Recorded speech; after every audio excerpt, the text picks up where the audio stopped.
humbled to be in your presence this evening. I'm just going to read you some brief remarks and then go from there.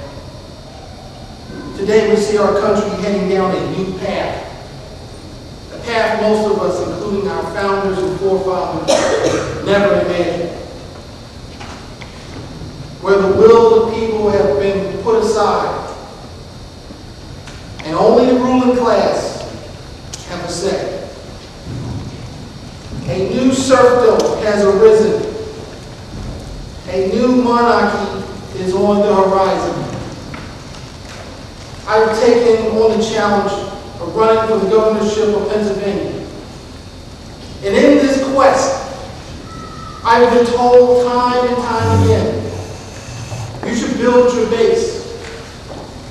Run for a smaller office.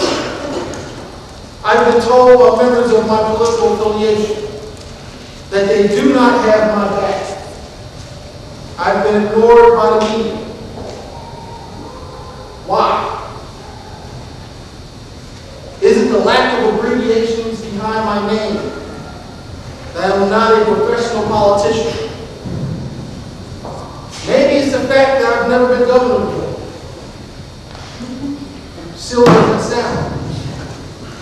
I hope it is closer to the latter than the former. Ronald Reagan once said, I used to say politics was the second oldest profession, and I have come to know that it bears a gross similarity to the first. The fundamental difference between an amateur and a professional is that the professional gets paid to do it. Just because I've never shot anyone before did not deter me from serving in Iraq. Perhaps I intimidate the upholders of the status quo and those who have grown fat off the labor of others. Neither has been able to produce a substantial improvement to a system that's grown out of control. The system is broken and riddled with duplicity. We cannot throw away the system. We can only fix it. When faced with cancer, you have three options. The first is to ignore it and hope that the cancer may go away, but it's more likely to spread and envelop healthy tissues, twisting and destroying until death. The other is to apply medicine, but finding medicine effective enough to fight the cancer without killing the patient. The third alternative is to cut out the cancer. It is invasive and dangerous. But many times it is the best and only option. I know I had the cancer. Cancer is corruption.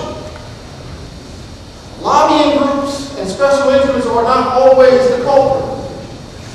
Power is the ultimate corrupter. It corrodes the soul and eats away at the heart. It becomes a vicious cycle of wanting nothing more than to get elected and then re-elected. Once I heard the phrase, anyone who will do what it takes to get into office does not deserve to be there. And I agree. But I will not compromise my principles and my convictions, for without them, I have no heart. I am not worthy to serve.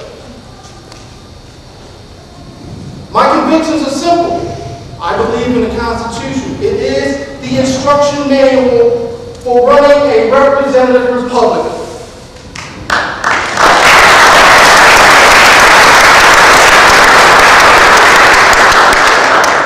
I believe there is a God and a purpose outside of and greater than myself. I believe the Ten Commandments are just that, not merely suggestions. I believe in the rule of law. I believe in a person's right to property and the right to defend themselves.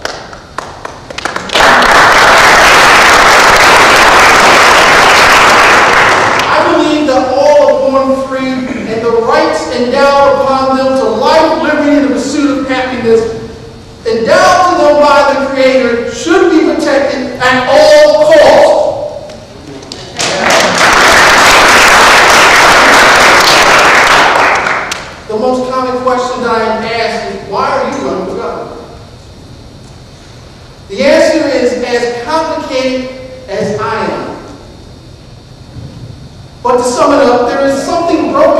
entire state. It has been broken for a long time, and it needs to be fixed. I am the right man for that job. If I am not, I will die trying.